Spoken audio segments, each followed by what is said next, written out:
Don Quixote is a middle-aged gentleman from the region of La Mancha in central Spain, obsessed with the chivalrous ideals touted in books he has read.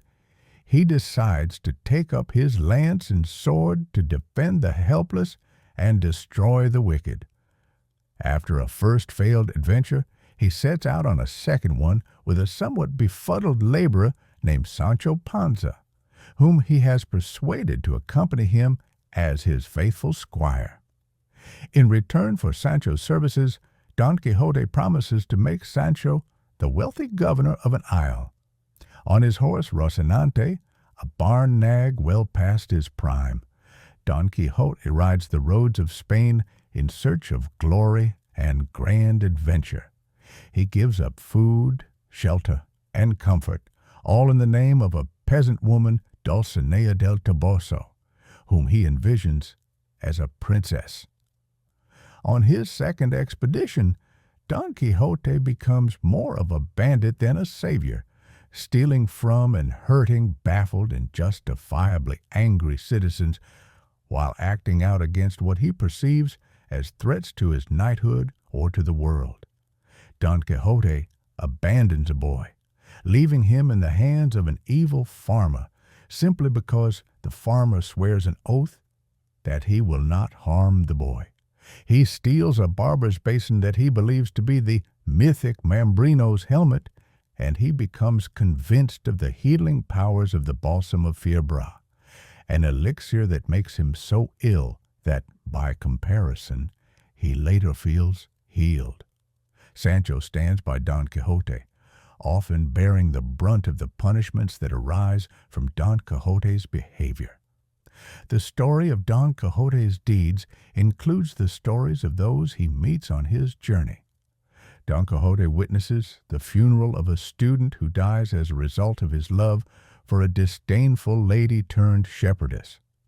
He frees a wicked and devious galley slave, Jeans de Passamont, and unwittingly reunites two bereaved couples, Cardenio and Lucinda, and Ferdinand and Dorothea. Torn apart by Ferdinand's treachery, the four lovers finally come together at an inn where Don Quixote sleeps, dreaming that he is battling a giant. Along the way, the simple Sancho plays the straight man to Don Quixote, trying his best to correct his master's outlandish fantasies. Two of Don Quixote's friends, the priest and the barber, come to drag him home. Believing that he is under the force of an enchantment, he accompanies them, thus ending his second expedition and the first part of the novel.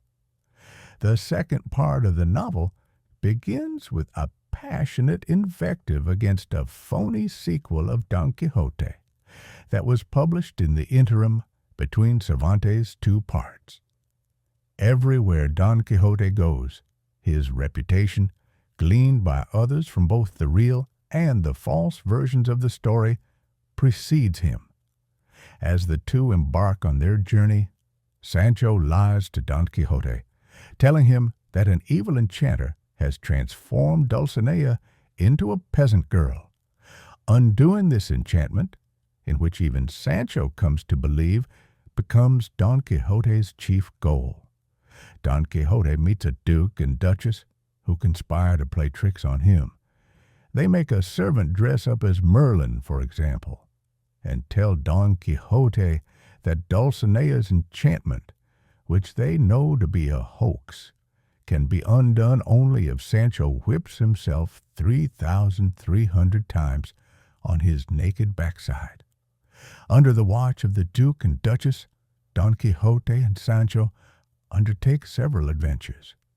They set out on a flying wooden horse, hoping to slay a giant who has turned a princess and her lover into metal figurines and bearded the princess's female servants. During his stay with the Duke, Sancho becomes governor of a fictitious isle. He rules for 10 days until he is wounded in an onslaught the Duke and Duchess sponsor for their entertainment. Sancho reasons that it is better to be a happy laborer than a miserable governor. A young maid at the Duchess's home falls in love with Don Quixote, but he remains a staunch worshipper of Dulcinea. Their never consummated affair amuses the court to no end. Finally, Don Quixote sets out again on his journey, but his demise comes quickly.